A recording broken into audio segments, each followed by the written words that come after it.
Let me tell you about a voice. Hindi ang boses na ito, but the one inside.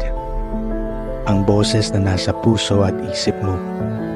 Sinasabi kung ano ang tama at mali. Kailan sasabihin ng oo o hindi. Nagpapaalala sa iyo kung itutuloy mo pa o oras na para magpahinga. Minsan sobrang linaw nito. Minsan nagmimisturang isang mahinang tinig. Huwag mong hayaan na mawala ito sa iyo dahil lang sa sinasabi ng mundo.